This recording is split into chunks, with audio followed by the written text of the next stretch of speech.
அருட்பெரும் ஜோதி அருட்பெரும் ஜோதி தனிப்பெரும் கருணை அருட்பெரும் ஜோதி. எல்லா உயிர்களும் இன்புற்று வாழ்க, கொல்லா நெறியே குவலயமெல்லாம் போங்குக.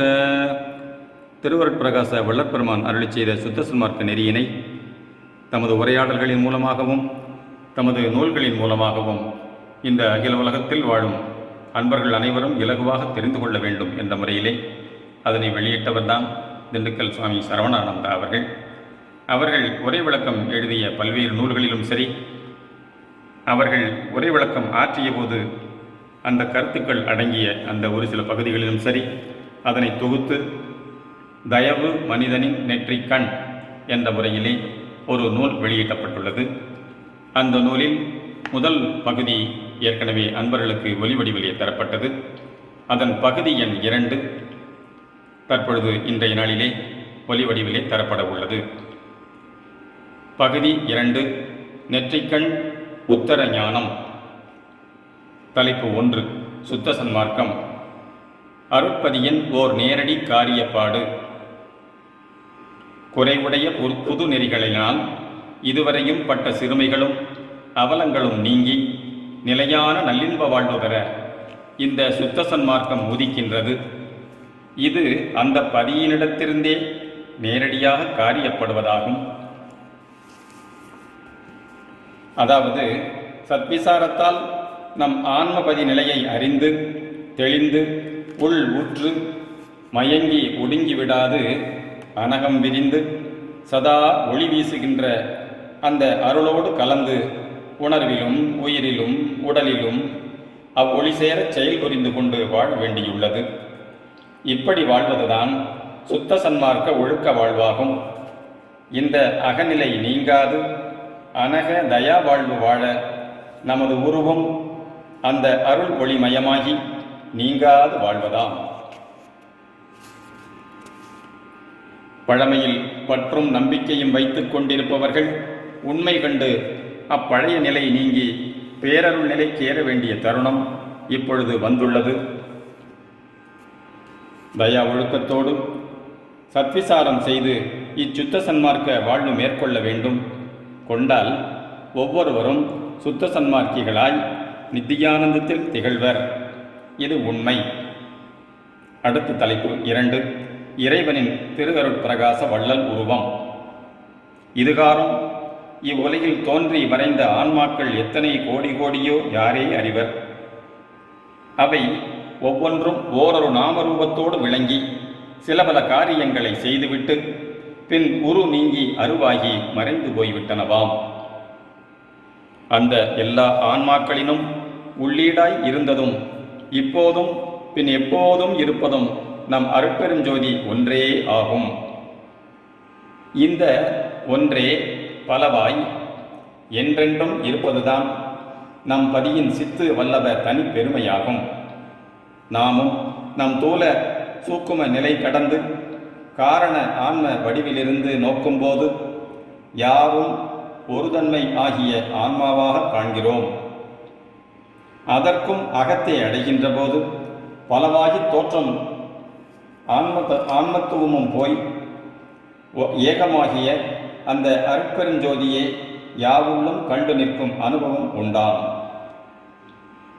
அதற்கும் அகத்தே அடைகின்ற போது பலவாகி தோற்றும் ஆன்மத்துவமும் போய் ஏகமாகிய அந்த அருட்பெருஞ்சோதியே யாவுள்ளும் கண்டு நிற்கும் அனுபவம் உண்டாம். இது நமது இராமலிங்க அருட்பிரகாச வள்ளல் நிலையாகும். இந்த அகப்பெரும்பதி வள்ளல் நிலை இதுவரை உள் மறைந்து நின்று ஒவ்வொரு ஆன்மாவிலும் ஏகதேச சக்தி சித்திகளை வெளிப்படுத்தி கொண்டிருந்தது. இது சமயம் அந்த வள்ளற் ஜோதி பூரணமாக மலர்ச்சி பெற்று அனகமாய் விரிந்து அருட்பிரகாச ரூபமே தன் இயல் வண்ணமாக கொண்டு விளங்குவதாம். அடுத்த தலைப்பு எண் 3 கடவுள் உண்மை. சத்து சித்து ஆனந்தம். கடவுள் உண்மை மூவிதமாக எங்கும் நிரம்பி இருக்கின்றது. எப்படி நிரம்பி இருக்கின்றது என்றால் மூவிதமாகவாம். 1 அகத்தில் மறைந்து நின்று நிலைத்து ஒளிர்கின்ற சத்து நிலை 1. புறத்தே தோன்றி மறைந்து கொண்டுள்ள பலவாகிய சித்து நிலை ஒன்று. இவ்விரு நிலைகளுக்கும் இடையிலிருந்த ஒன்று உணர்வாய் இருந்து அறிவாய் விளங்கி இன்பமாய் ஓங்கி நிலவும் ஆனந்த நிலை ஒன்று.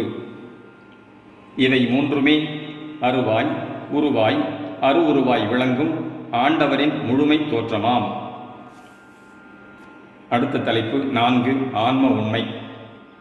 கடவுள் ஒன்றான பரம்பொருளாக அருட்பெரும் ஜோதியாக எங்கும் நிரம்பியுள்ளதாம். இந்த கடவுள் உண்மை எங்கனும் பூரணமாக இருந்து யாவுமாய் தோற்றம் கொண்டு இலங்குதல் மெய்யறிவுக்கு நன்கு விளங்குவதே. எங்கும் முழுமையாக உள்ளது இறைநிலை என்றால் அது அணு அணுதோறும் தன் முழு இயல்போடு வெளிப்பட்டு அனுபவங்கொள்ளச் செய்வது சாத்தியமே.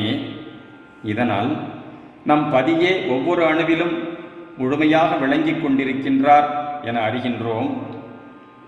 இந்த உண்மையை வெளிப்படுத்தி கொண்டும் நம்மில் அதுவாய் விளங்குகின்றதும் ஆன சிறநடு சிற்றணுவேதான் ஆன்ம அணுவாக இருக்கின்றதாம். ஆன்மா என்பது நித்திய பரம்பொருளின் நிறை உண்மை கொண்ட ஒரு சிற்றணுவே யாம்.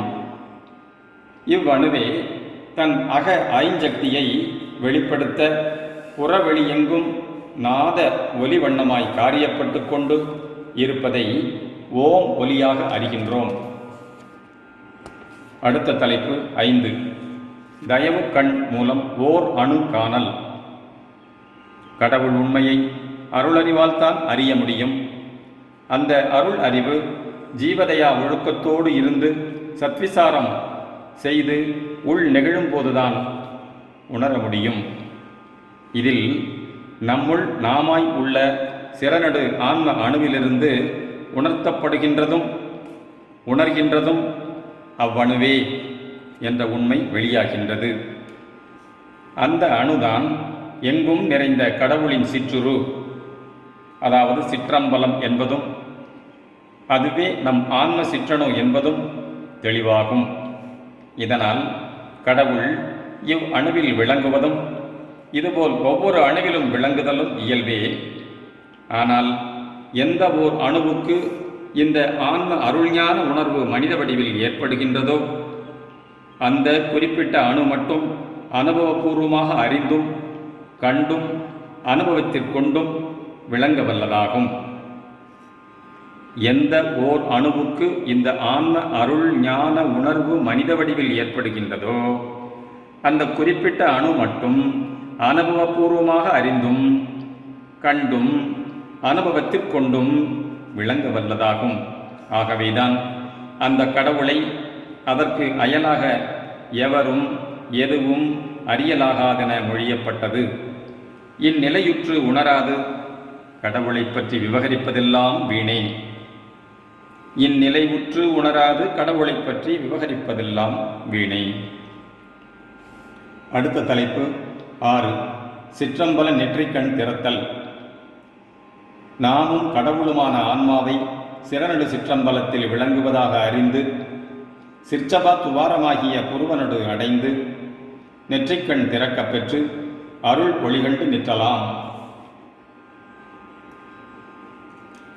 நாமும் கடவுளுமான ஆன்மாவை சிறநடு சிற்றம்பலத்தில் விளங்குவதாக அறிந்து சிற்சபா துவாரமாகிய புருவனடு அடைந்து நெற்றிக்கண் திறக்கப் பெற்று அருள் ஒளிகண்டு நிற்றலாம். இப்படி புருவத்தடை நின்று உள்ளொளியை நினைந்து நினைந்து நினைப்பு அற்று அந்த உள்ளொளியோடு நாமும் கலந்து நிற்கும் நிலையே உண்மையில் நாம் விளங்கும் நிலையாம். இப்படி புருவத்திடை நின்று உள்ளொளியை நினைந்து நினைந்து நினைப்பு அற்று அந்த உள்ளொளியோடு நாமும் கலந்து நிற்கும் நிலையே உண்மையில் நாம் விளங்கும் நிலையாம். இப்போது சிற்றபையில் விளங்கிக் கொண்டிருப்பது கடவுளாகவும் உள்ளது, நாமாகவும் இருக்கின்றோம். அகத்தில் நாம் அதுவாக விளங்கிக் கொண்டு இருக்கின்றோம். அகங்கண்ட கடவுள் ஜோதியே நாமாகி அங்கனமிருந்து அருள் வாழ்வு வாழ வேண்டும். அப்போதுதான் நாம் அது ஆனதாக கொள்ள முடியும். மீண்டும், இப்போது சிற்றபையில் விளங்கிக் கொண்டிருப்பது கடவுளாகவும் உள்ளது, நாமாகவும் இருக்கின்றோம். அகத்தில் நாம் அதுவாக விளங்கிக் கொண்டு இருக்கின்றோம். அகங்கண்ட கடவுள் ஜோதியே நாமாகி அங்கனமிருந்து அருள் வாழ்வு வாழ வேண்டும். அப்போதுதான் நாம் அது ஆனதாக கொள்ள முடியும். அடுத்த தலைப்பு 7. திருக்கதவு திறந்தது, நீ அது ஆயினை. கடவுள் அனுபவ சித்தி அடையும் வழிமுறை இதுவாகும். 1. முதற்படி. முதலில் சத்விசாரத்தால் கடவுள் உண்மையை உள்ளபடி அறிய வேண்டும்.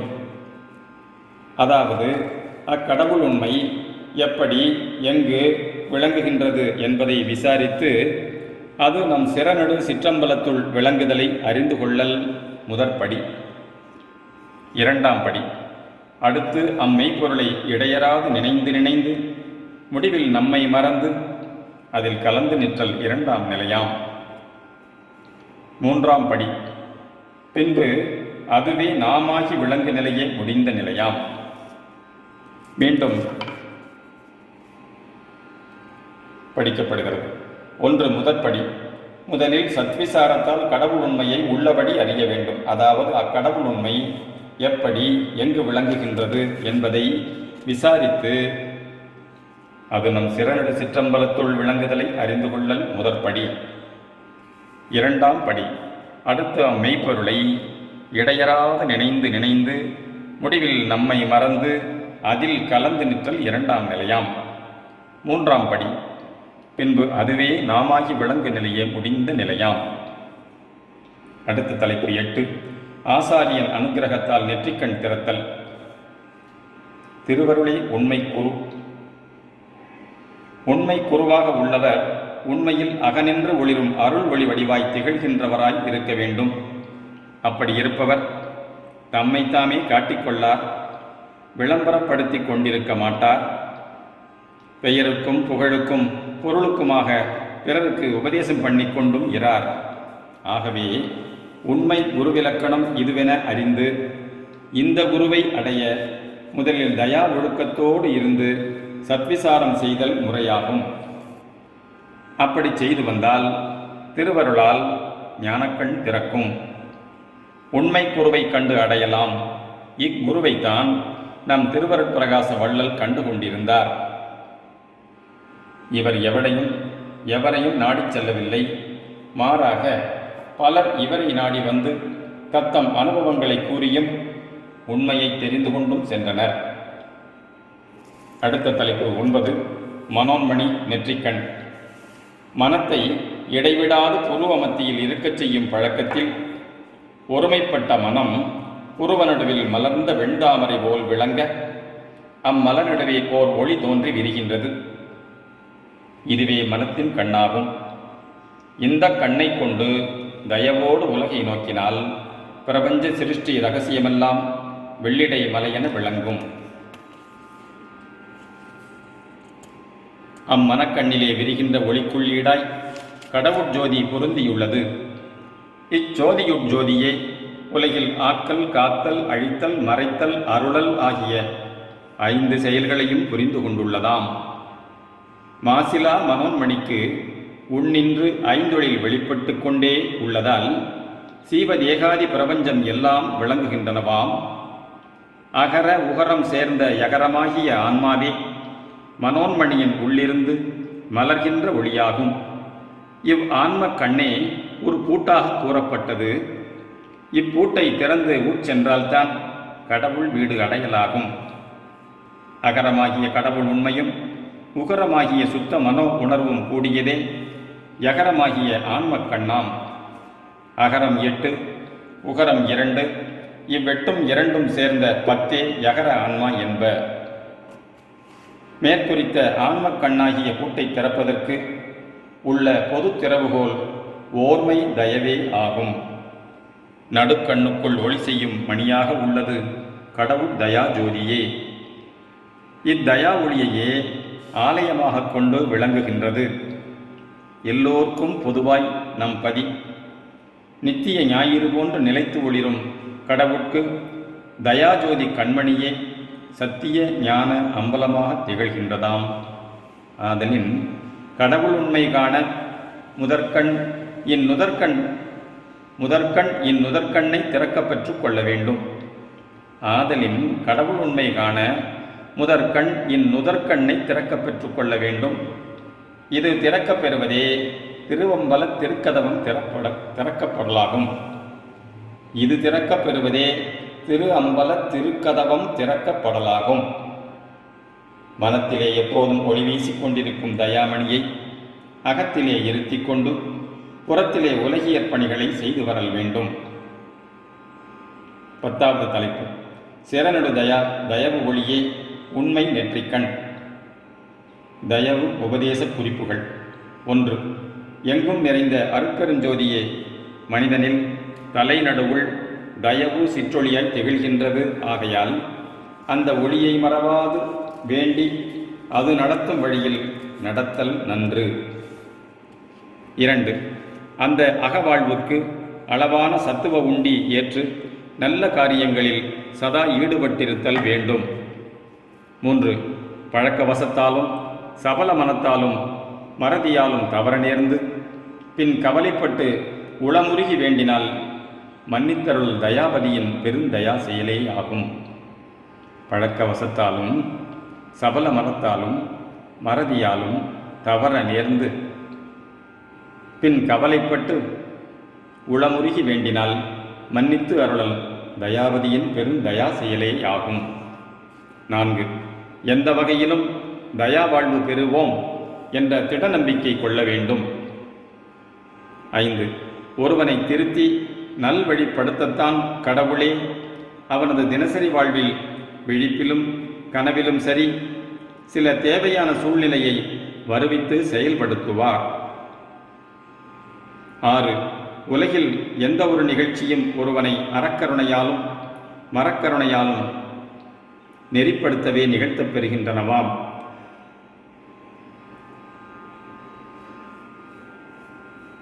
7. அகத்தே சத்தாக இருக்கும் தயவு தீப ஒளியே அனக நிறைவாக பூரணமாய் நிரம்பியுள்ளது. அதுவே நித்திய இறைநிலை. தனிப்பெரும் தயவினால் இந்நிலை அனுபவம் மனிதனுக்கு உண்டாகும்போது அவன் அழியாமை பெற்று வாழும் பேறு அடைகின்றான்.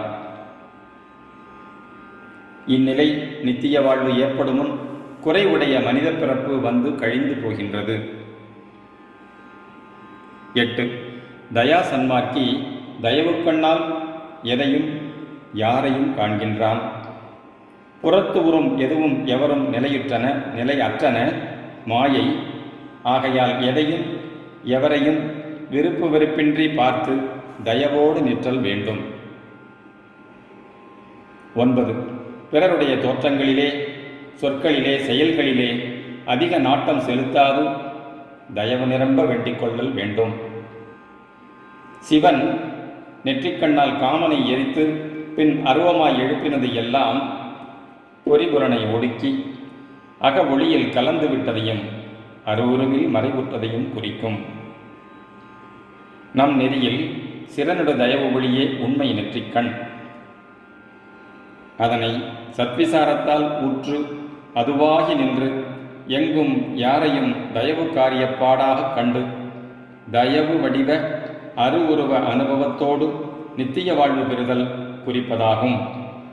எனவே தயவின் மூலம் அகநின்று வாழ பழகுக. எல்லா குறையும் நீங்கி நிறை இன்ப வாழ்வு பெறலாம்.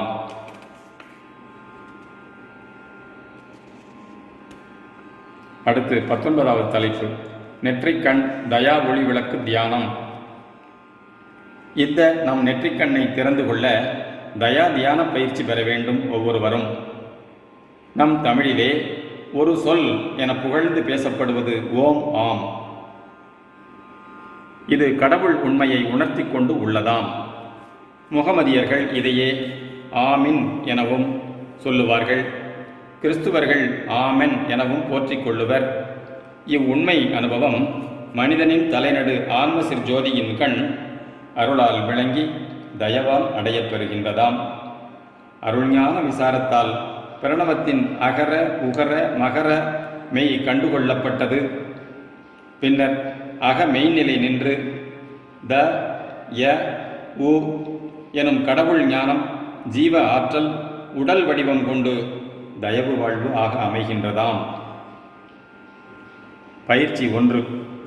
வடக்கு நோக்கி பத்மாசன அல்லது சுகாசன நிலையில் தீபச்சுடர் முன்னிலையில் நேராய் அமர்ந்து ஓர்மையோடு அச்சுடரை பார்த்து கொண்டிருத்தல்.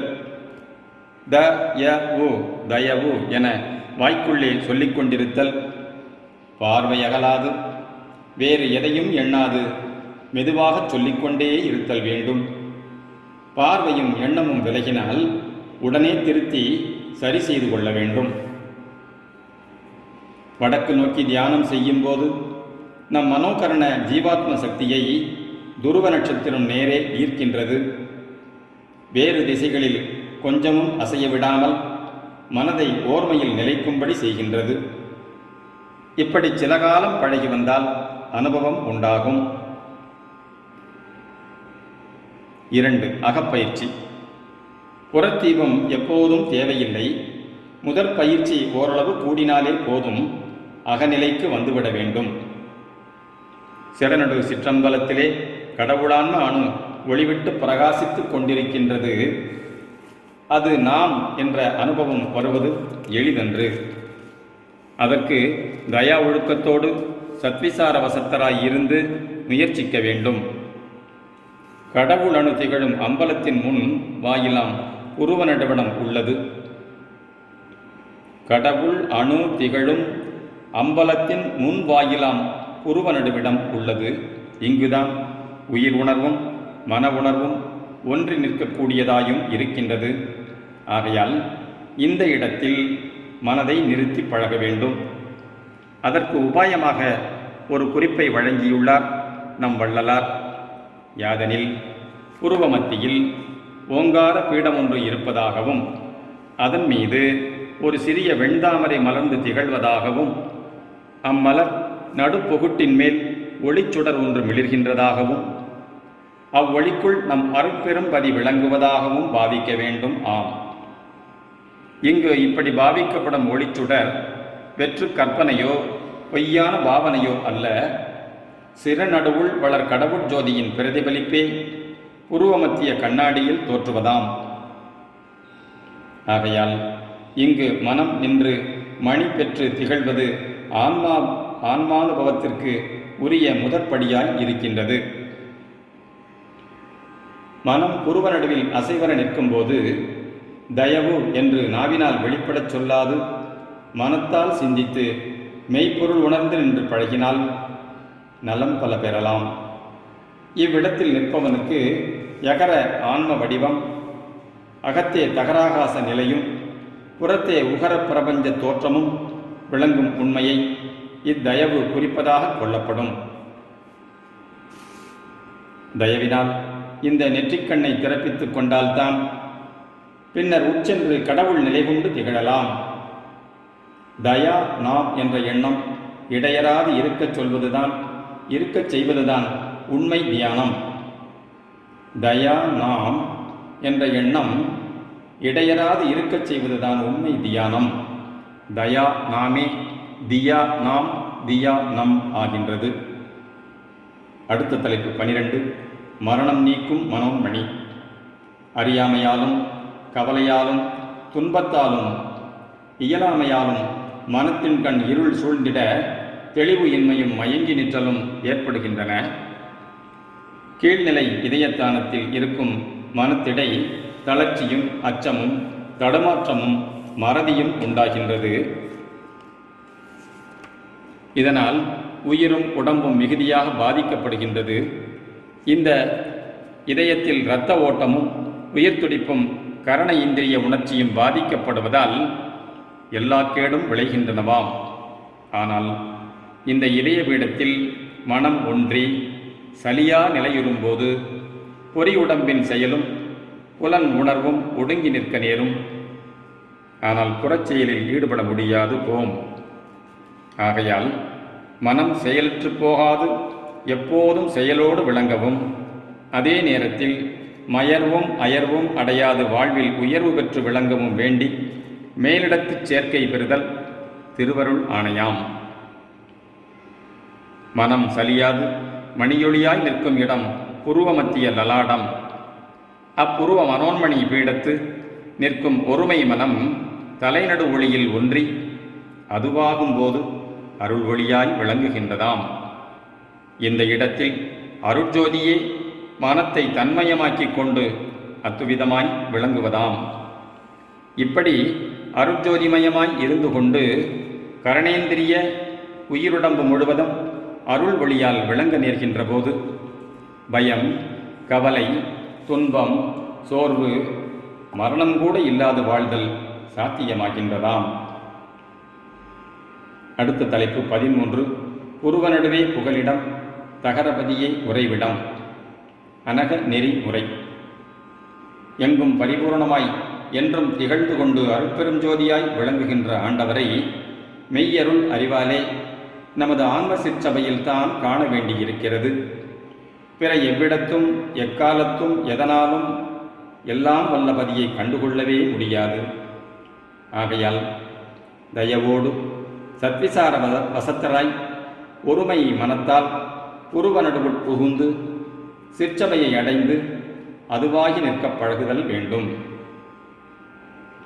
ஆகையால் தயவோடு சத்விசார வசத்தாய் ஒருமை மனத்தால் புருவ நடுவுள் புகுந்து சிற்சபையை அடைந்து அதுவாகி நிற்கப் பழகுதல் வேண்டும். புலநெறியில் மயங்கி புறத்துடலும் மக்களுக்கு இது கடினமாக இருக்கலாம். என்றாலும் தயா நன்முயற்சி செய்யின் திருவருளே முன்னின்று கூட்டி வைக்கும்.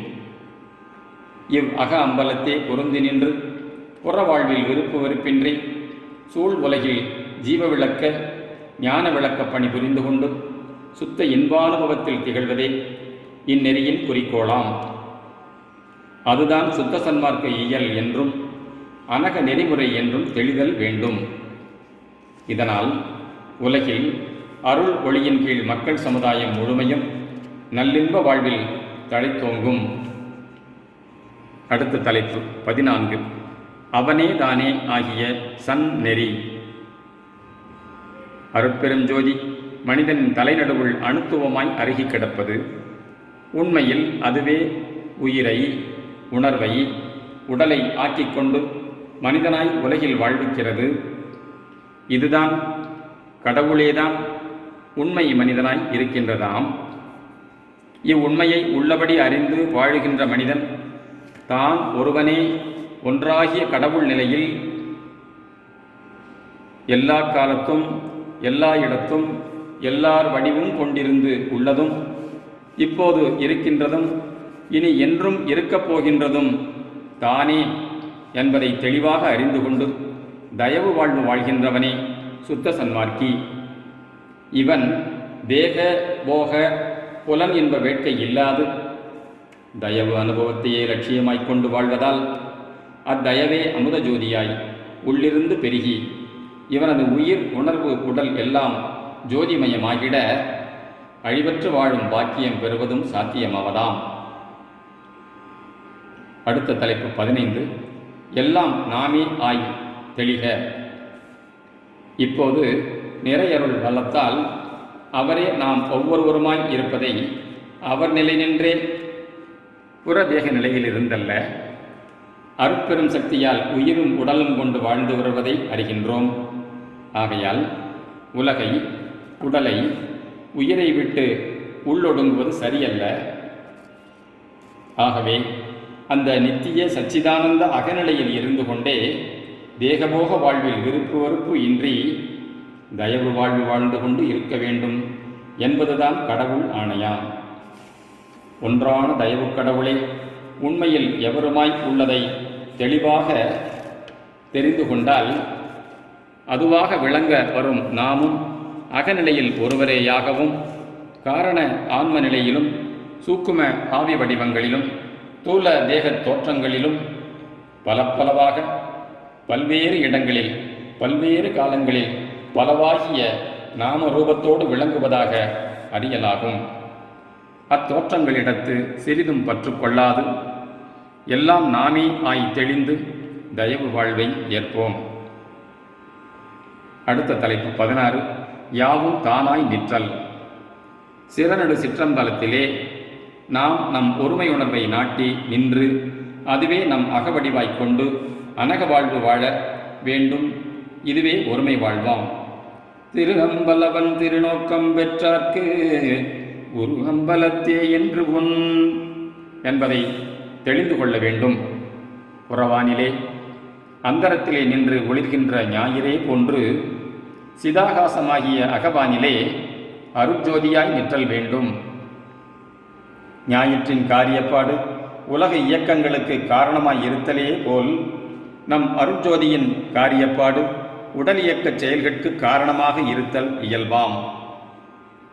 அகவடிவில் நிலைத்திருந்து கொண்டு தயவு காரியம் உடலிடம் இடையராது விளங்கிக் கொண்டிருத்தல் பொருந்தும். அகவடிவில் அருள் ஒளியாய் இருக்கும் நாம் ஒருமையாய்த்தான் உள்ளோம். இந்த ஒருமை நிலையே உண்மை. இதுவல்லாத தன்மையும் முன்னிலையும் படர்க்கையும் தயா அனுபவம் ஏற்படும் பொருட்டு தோற்றுவிக்கப்பட்ட தோற்றங்களே யாம். தயா ஒருமை உண்டாகிவிட்டால் பன்மை தோற்றம் பற்றற விலகி நின்று இயங்கிக் கொண்டிருக்க காண்போம். ஒருமை = ஒன்றே யான தன்மை. அடுத்த தலைப்பு 17. உன்னைப்பார் உன்னுள்ளே என்னைப்பார். நம் திருவருட்பிரகாச வள்ளலார் சத்விசாரத்தின் பயனாக ஒன்றான அருட்பெருஞ்சோதி ஆண்டவரை தன் அக சிற்றம்பலத்திலே கண்டு கொண்டிருந்தார். அந்த ஜோதியில் கலந்து தான் என்பது போய் அதுவாக விளங்கிக் கொண்டிருந்தார். அவர் நமது அன்பர்களுக்கு உபதேசித்ததாவது: என்னை அடுத்து பழகி வருகின்ற அன்பர்களே, எனது உண்மை வடிவம் அகத்தே விளங்குகின்ற அருள் ஒளியால் இருக்கின்றது.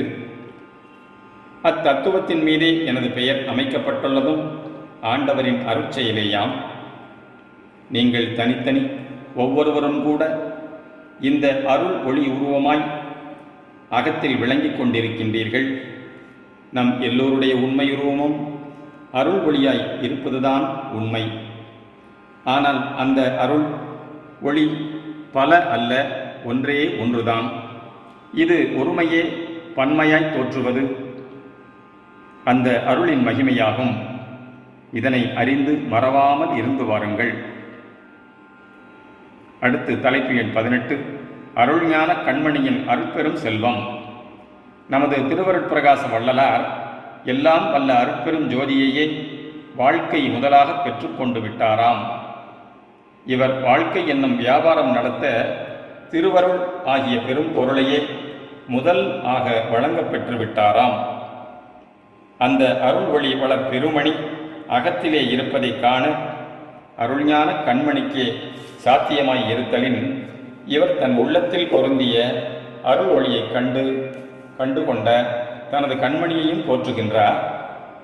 அகத்தே காண வாய்க்கப் பெற்றது அருட்பெரும் பொருள். இது அகத்திலே மட்டும் திரட்டி மறைத்து பூட்டி வைக்கப்பட்டு விட்டிருக்கவில்லையாம். எங்கும் பூரணாகாரமாக, அதாவது நிறை வடிவமாக இவரது அருட்கண்ணாரக் கண்டு பயன்கொள்ளும் வண்ணம் உள்ளதாம். இது போக்குவரவற்ற பரிபூர்ணாகாரமானதாகும். கடவுள் அருட்பெருஞ்சோதி எவ்விடத்தும் எக்காலத்தும் குறைபடாமலும் வருவதும் போவதுமின்றி ஆவதும் அழிவதும் இன்றி முழு நிறைவோடு திகழ்கின்றதாம். இந்த அருட்பெருஞ்சோதிக்கு ஒப்பாக வேறு எந்த ஒரு பொருளையும் இவ்வுலகில் காண முடியாதாம். நிறைகடலும் பெரு ஞாயிறும் கூட பரிபூரணாகாரமானது ஆகாவாம். ஆனால் இப்படி முழு நிறை நிலை கொண்டு திகழ்கின்ற அந்த அருட்பெருஞ்சோதியை அருட்கண்மணியால் அன்றி பிறிது எதனாலும் பிற எவராலும் எக்காலத்தும் எவ்விடத்தும் காணவே முடியாதாம். ஏன் காணவே முடியாது எனின், நம் அருட்ஜோதி எல்லாவற்றிற்கும் உள்ளான அகத்திலே அருள் ஞானத்திற்கே தோற்றி நின்று அருள் விளக்கம் உண்டாகாத அகம், அகப்புறம், புறம், புறப்புறமாகிய இடங்களில் சற்றும் வெளிப்படாது அனக நிறைவோடு திகழ்கின்றதாம். அடுத்த தலைப்பு பற்றற்றிரு இன்புற்றிரு. கடவுள் அருள் வண்ண ஐந்தொழில் வல்ல பரம்பொருளாகும். அவ்வருட்பெரும் சக்தி அருவாய் அகத்திலிருந்து ஆழ்கின்றது. புறத்தே உருவத் தோற்றங்கள் கொண்டு விளங்குகின்றது. அகத்திருக்கும் கடவுட்சக்தி எல்லாம் வல்லதாய் அருளால் எல்லாம் தானாய் என்றும் விளங்கிக் கொண்டிருக்க, பழைய உருவத் தோற்றங்கள் கழியவும் அடுத்து மற்றொன்று வந்து சூழவும் உள்ளதாம். உண்மையில் ஒன்றான கடவுள்தானே நமது உயிராய், உணர்வாய், உடலாய், உலகாய், மலர்வதும் குவிவதுமாய் உள்ளதென்று தெளிவுறுகின்றோம். இதனால் நாம் என்பது அந்த ஒன்றாம் பரம்பொருள் அல்லாது பிரிவு எதுவும் அல்லவாம். ஆனால் சாதாரணமாக இந்த உண்மை விளங்குகின்றதில்லை. ஜீவதேக பொறிபுலன் பற்றால் இத்தேகத்தையும் போகப் பொருட்களையும் யான், எனது என்று கொண்டு வாழ்கின்றோம். இப்பற்றிலிருந்து அவா, வெகுளி, மயக்கம் முதலியன தோன்றி வாழ்க்கையில் பொய்யான இன்ப துன்பங்களை வளர்க்கின்றன.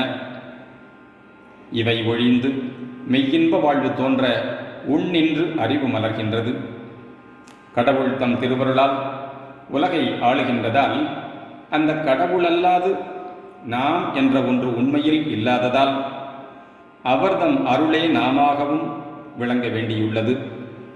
இவ்வருள் வெளிப்படுகின்ற போது அவாவெகுளி மயக்கம் முற்றிலும் ஒழிந்து போக வேண்டி உள்ளன. சுத்த அன்பினாலே இத்தீக்குணங்களை முற்றும் நீக்கிக் கொள்வதுதான் நாம் அவராக ஆவது. எல்லாம் வல்லாம், நாம் எல்லாம் ஆனாம். அடுத்த தலைப்பு 20. அகமிருந்த அருளும் புறஞ்சூழ்ந்த பொருளும். அகத்திருக்கும் அருள் உண்மையை அறிந்து கொள்வதற்கே புறச்சூழலெல்லாம் வருவிக்கப்பட்டுள்ளன. புறத்தில் சூழ்ந்துள்ள வடிவம், தத்துவங்கள் யாவும் நிரம்பிய மனித பிறப்பு உருவமாகிய போது இதன் உயிர் உணர்விலே அறிவு விளக்கம் தோன்றி அவ்வறிவின் அதீதத்திலே அந்த அருள் உண்மை பொருள் வெளிப்பட்டு இலங்க உள்ளதாம். இந்த வடிவம் அகராகாச வண்ணமாகியும் இதன் உயிர் உகர ஜீவ சுவாசமாகியும் மகரமெய் அறிவு வழியாகியும் கூடி அ+உ+இம் ஓம் என விளங்குகின்றதாம்.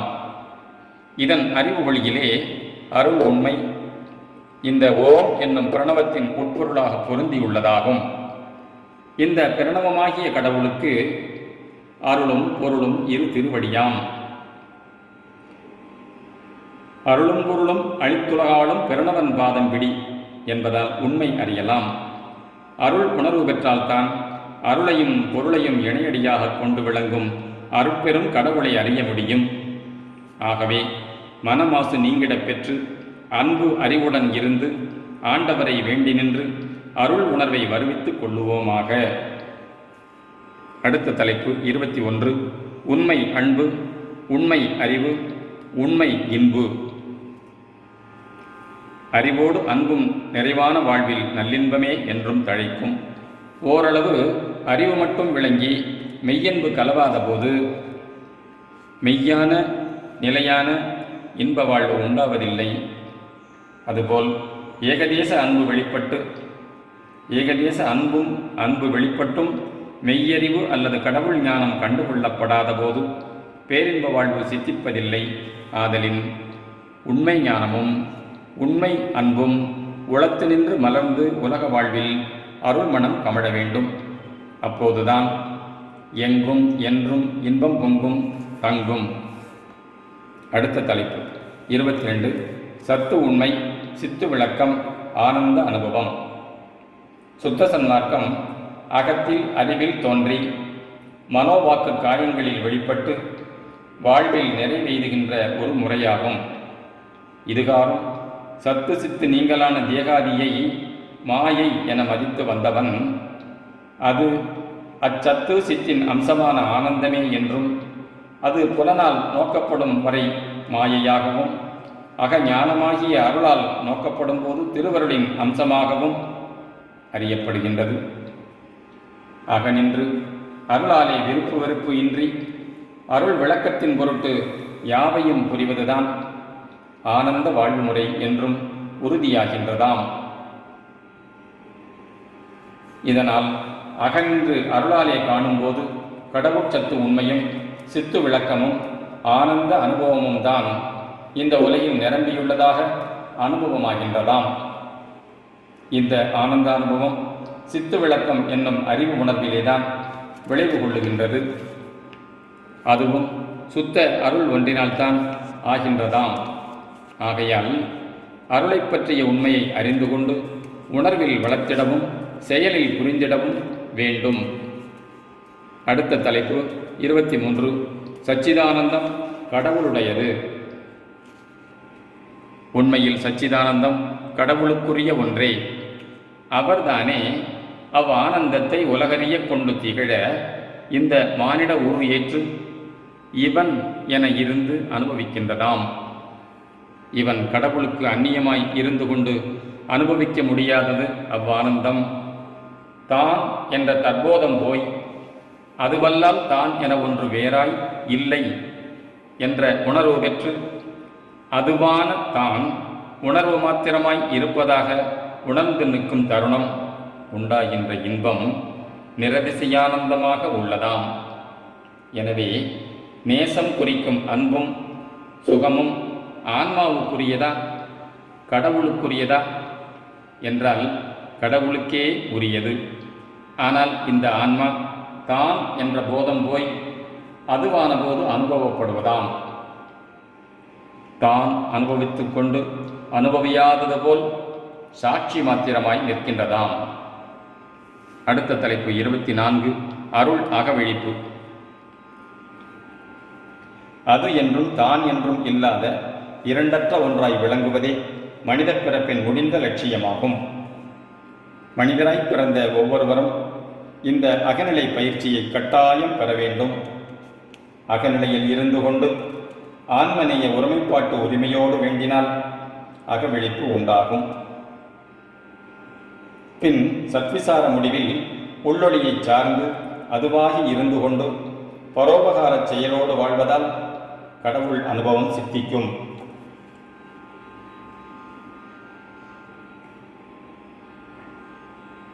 அடுத்த தலைப்பு 25. இறை இன்ப அனுபவம். சுத்த சன்மார்க்கத்திலே கடவுள் நிலையில் நாம் இயல்பாகவே இரண்டரை இருத்தலை உணர்ந்து அந்நிலை நின்று நீங்காது என்றும் இறை இன்ப அனுபவம் கெடாது வாழ ஆணை செய்யப்படுகின்றோம். அருள் அனுபவம் பெறுவதற்கு புறத்திலே தெரிகின்ற மன உணர்வை அகத்துள் திருப்பி ஆன்மாவில் பொருந்தச் செய்ய வேண்டும். சிறநடுவில் இருக்கும் அருட்பெரும் ஜோதியை நம் உள்ளத்தில் நிறுத்தி அதை திருப்பள்ளியில் இருந்து முதலில் எழுந்தருளச் செய்து கொள்ள வேண்டும். பின்னர் அந்த அருட்பெரும் ஜோதிக்கு நம்மையே அடைக்கல பொருளாக்கி விட வேண்டும். இவ்வாறு பற்றற்ற நிலையில் இருக்கும்போது திருவருள் அனகமுற்று நம் வழியாக செயல்படும். அப்போது அருள் இறை இன்பம் அனுபவப்படும். அடுத்த தலைப்பு 26. இறை உணர்வும் உயிர் பணியும். மனித பிறவியின் குறிக்கோளே எல்லா உயிர்களுக்கும் தொண்டு செய்து வாழ்வதும் இறைவனைக் கண்டு அனுபவிப்பதும் தான். திருவருட்பிரகாச வள்ளலார் தாம் பெற்றிருக்கும் இறை உணர்வின் துணையுடன் இடைவிடாமல் உயிர்குலத்துக்கு பரோபகார பணி ஆற்றி இன்புற்று வருகிறார்.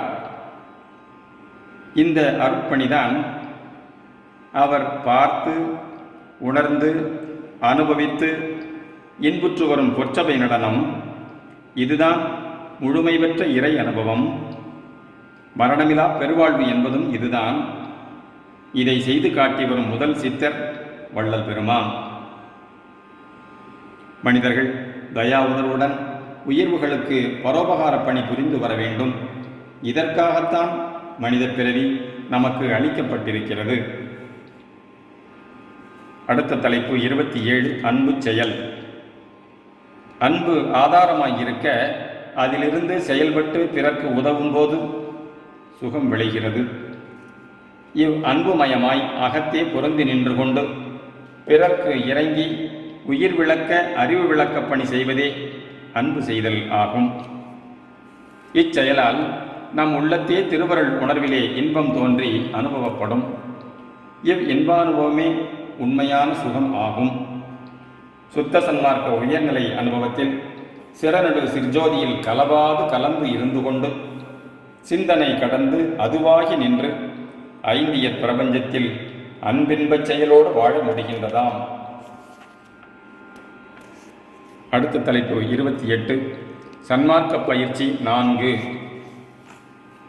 ஒன்று, அருட்பெரும் ஜோதி ஆண்டவர்தான் நமது உண்மையான அகவடிவம் என்பதை தெளிவு செய்து கொள்ளல். 2, அந்த அக உணர்வு கெடாமல் அருள் வண்ணமாகவே சிந்தனையும் சொல்லும் செயலும் வெளிப்படுத்தி கொண்டிருத்தல். 3, அருள் அனுபவ வாழ்வையே இலட்சியமாய்க் கொண்டு பொறிபுலன் இச்சையை விலக்குதல். 4, நமது ஆதி மூல நிலை நடுத்தலை உள்ளிருக்கும் அருட்ஜோதி ஆன்ம அணுவாய் இருக்கின்றது. அங்கிருந்து இத்தேகத்தில் பூரணமாய் வியாபித்துள்ளோம். ஆகையால் ஆன்ம அணுவை மனதினால் உறுதியாய் பற்றி அதுவாகி நிலைத்தல் வேண்டும். அங்கிருந்துதான் அருளின்ப வாழ்வு வாழ்தல் வேண்டும். இந்நான்கு பயிற்சியும் மேற்கொண்டு வாழ்ந்தால் அருட்பெருஞ்சோதி ஆண்டவரின் சார்பு கொண்டவர்களாவோம். அதனால் சச்சிதானந்த வடிவில் மரணமில்லா பேரின்ப வாழ்வில் என்றும் வாழ்வோம். இது அருட்பெருஞ்சோதி ஆண்டவர் ஆணை. அடுத்த தலைப்பு 29, நால்வகை ஒழுக்கம். 1, தயா ஒழுக்க இயல். இங்கு ஏற்கப்படுகின்ற நல்லொழுக்கம் தயவு அடிப்படையின் மீது அமைவதால் தயா ஒழுக்கம் என்று குறிக்கப்படுகின்றதாம். இது சுத்த சன்மார்க்கம் என்னும் ஜீவகாரணிய ஒழுக்கமாகிய பெரும் பிரிவின் முக்கிய அம்சமாக விளங்குவதாம். இதில் இருந்துதான் மேற்செல்ல வேண்டியிருக்கின்றதாம். இந்த தயவு உள்ளத்து உணர்ச்சியில் தோன்றி அவ்வுள்ளத்தை நெகிழ்ந்து உருகச் செய்து இந்திரிய கரண ஜீவ ஆன்ம நிலைகளில் பெருகி வழியச் செய்து புறக்காரியங்களிலும் நிகழ்வதாம். இத்தயா ஒழுக்க வாழ்க்கையை மேற்கொண்டு வாழ்பவர்கள் கொலை ஒழித்து சுத்த உணவை அளவாக கொண்டு தயவு செயலோடு விளங்க வேண்டும். இப்படி அகநின்று தயவை பெருக்குவோர் உள்ளத்தை ஊற்றெடுத்து நிரம்பும் தயா அமுதத்தை கொண்டே முடிவில் வாழ வேண்டியவர்களாய் இருக்கின்றதால் புற உண்டி விஷயத்தில் சுத்த சத்துவ தயா குணத்தை பெருக்கும் ஆகாரத்தை ஆய்ந்து ஏற்று நாளடைவில் அதனையும் குறைத்து ஒழித்தல் வேண்டியுள்ளதாம். இவ்விதிமுறையே யாவருக்கும் பொருந்துவது. 1, இந்திரிய ஒழுக்கம். அற்புத ஜீவ இயந்திரமான பொறியுடம்பே ஐங்கூறு கொண்ட இந்திரியமாக கூறப்படுகிறது. இதன் உறுப்புகளிலும் அவற்றின் ஆற்றல் செயல்களிலும் தயவு வெளிப்பட இயங்குவதே இந்திரிய ஒழுக்கமாகும். அதாவது தயவோடு இதயம் பார்த்தல், கேட்டல், உரைத்தல், நுகர்தல், வழங்கல், உடலை பேணல் முதலிய நற்பழக்கம் மேற்கொள்ளவே இந்திரிய ஒழுக்கமாகும். முதலிய நற்பழக்கம் மேற்கொள்ளலே இந்திரிய ஒழுக்கமாகும். அடுத்து 2, கரண ஒழுக்கம். கரணம் என்பது மனம் முதலான தத்துவமாம். இது உள்ளத்திலிருந்து மனம், புத்தி, சித்தம், அகங்காரம் என விரிந்து விளங்கும் போது அகக்கரண விருத்தி செயலாக கூறப்படும். மனம், வாக்கு, காயம் என உருவாய் புறப்படும் போது புறக்கரணமாகவும் கூறப்படும். இந்த அகக்கரணம் 4லும் புறக்கரணம் 3லும் தயை நிரம்பச் செய்யும் செயலே கரண ஒழுக்கமாம். இதற்கு மனத்தின்கண் தயாவொளி விளங்கச் செய்தல் வேண்டும். கடவுட்ஜோதி சிறநடு சிற்றம்பலத்தே உள்ளது. தயா உணர்வோடு இரு கட்புருவ நடுவிருந்து அகக்கடவுட்ஜோதியை பாவித்து பழகி ஒன்றாகி நிற்பது முறையாகும். தயவோடு அந்நிலை நின்று உலகில் வாழ வரும்போது ஏதேனும் குற்றம் குறைபாடுகள் தோன்றில் தன்னைத்தானே திருத்திக் கொண்டு பிறரை நொந்து கொள்ளாதிருத்தல் முறையாகும். இந்த பிறப்புக்கே சிறப்பு தத்துவ கருவியாய் உள்ளது மனம். கடவுள் தயா தத்துவமே தன் இயல்பை குறுக்கிக் கொண்டு ஜீவதயவாய் விளங்குவதற்கு முன் உள்ள அபக்குவ நிலையே மனமாம். ஆகையால் தயா ஒளி உண்டானால் கடவுள் உண்மை வெளிப்படும்.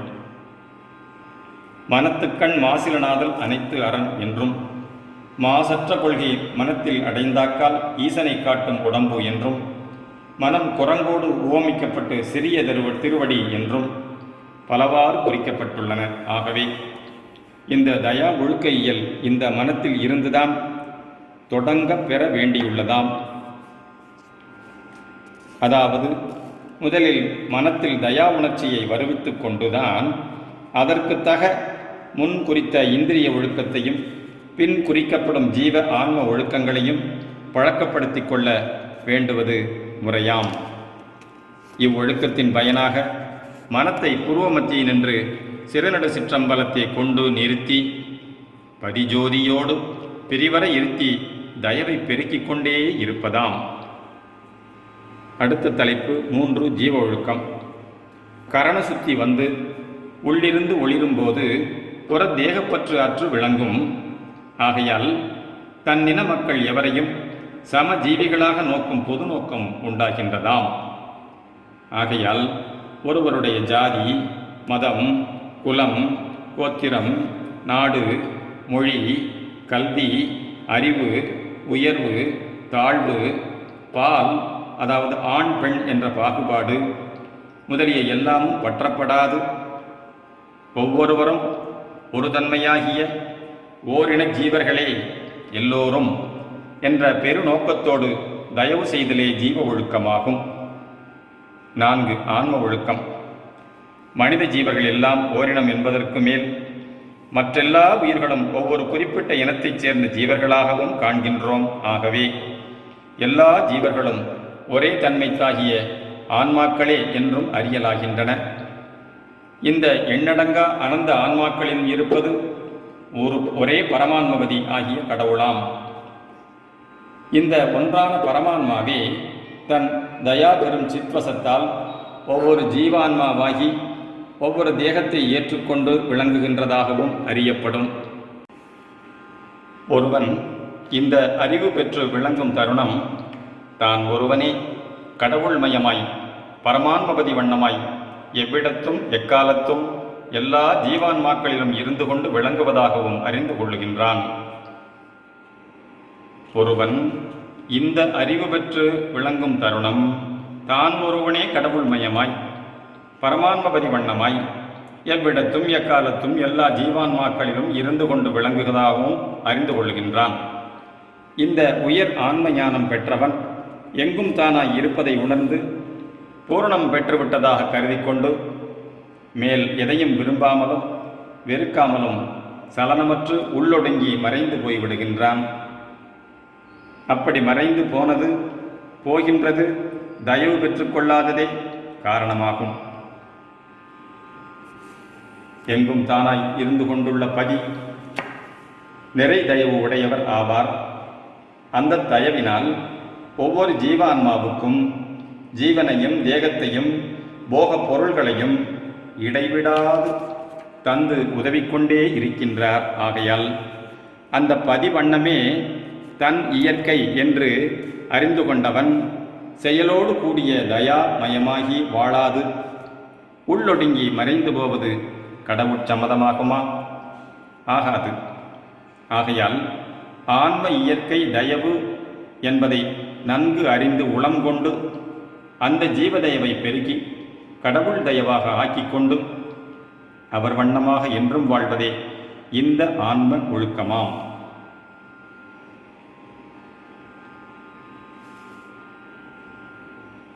அடுத்த தலைப்பு எண் 30 தயவு நெறிமுறை ஓர் தனி குறிப்பு. சுத்த சன்மார்க்கம் மனிதனை இரவா நிலையில் இருத்தி நிறையின்போடு என்றென்றும் வாழச் செய்வதாம். இதற்கு தயா ஒழுக்கம், தயா விசாரம், தயா இன்ப வாழ்வு எனும் 3 நிலைகள் உள்ளன. 1 தயா ஒழுக்கம். ஜீவ ஒழுக்கம்தான் நம் சுத்த நெறியின் முதற்படியாகும். இதனால் தேகேந்திரியத்திலும் மனோகரணத்திலும் ஜீவ ஆன்மாவிலும் தயவு ஒளி சேரும். நமது அகத்தும் புறத்தும் நன்மையே விளைவு கொள்ளும். மீண்டும், ஜீவ ஒழுக்கம்தான் நம் சுத்த நெறியின் முதற்படியாகும். இதனால் தேகேந்திரியத்திலும் மனோகரணத்திலும் ஜீவ ஆன்மாவிலும் தயவு ஒளி சேரும். நமது அகத்தும் புறத்தும் நன்மையே விளைவு கொள்ளும். அடுத்து 2வது தயா விசாரம். கடவுள் உண்மையும் நமது உண்மையுமான தயவு விளக்கத்தை தயவோடு இருந்து கொண்டு செய்யும் விசாரத்தால் உள்ளூர அறிந்து தெளிவு பெற்று விளங்கலாகும். தயா விசாரம். மீண்டும், கடவுள் உண்மையும் நமது உண்மையுமான தயவு விளக்கத்தை தயவோடு இருந்து கொண்டு செய்யும் விசாரத்தால் உள்ளூர அறிந்து தெளிவு பெற்று விளங்கலாகும். அடுத்து தயா இன்பம். தயவு நிலையை சிறநடு சிற்றம்பலத்தில் கண்டு நின்று சூழ்நர்க்கு தயவோடு உயிர் விளக்கத்தாலும் அறிவு விளக்கத்தாலும் இன்பு செய்துவிட்டு உளநிறை மகிழ்வோடு உள்நின்று ஒளிர்வதே தயா இன்பம் பெறும் முறையாகும். இத்தயா இன்ப குறிக்கோளோடுதான் கொலை புலை தவிர்த்த தேகபோக இச்சையற்ற வாழ்வில் நாளும் முன்னேறி வரல் வேண்டும். அகமிருக்கும் தயா அமுதம் பெருக பெருக நித்தியமான கடவுள் தயா இன்ப வாழ்வு சூழுடலையும் சுத்த தயா இன்புருவாய் திகழச் செய்யும். மீண்டும் தயா இன்பம். தயவு நிலையை சிறநடு சிற்றம்பலத்தில் கண்டு நின்று சூழ்நர்க்கு தயவோடு உயிர் விளக்கத்தாலும் அறிவு விளக்கத்தாலும் இன்பு செய்துவிட்டு உளநிறை மகிழ்வோடு உள்நின்று ஒளிர்வதே தயா இன்பம் பெறும் முறையாகும். இத்தயா இன்ப குறிக்கோளோடுதான் கொலை புலை தவிர்த்த தேக போக இச்சையற்ற வாழ்வில் நாளும் முன்னேறி வரல் வேண்டும். அகமிருக்கும் தயா அமுதம் பெருக பெருக நித்தியமான கடவுள் தயா இன்ப வாழ்வு சூழுடலையும் சுத்த தயா இன்புருவமாய் திகழச் செய்யும். இத்துடன் இரண்டாவது பகுதி நிறைவு பெறுகிறது. அருட்பெரும் ஜோதி அருட்பெரும் ஜோதி தனிப்பெரும் கருணை அருட்பெரும் ஜோதி தயவு.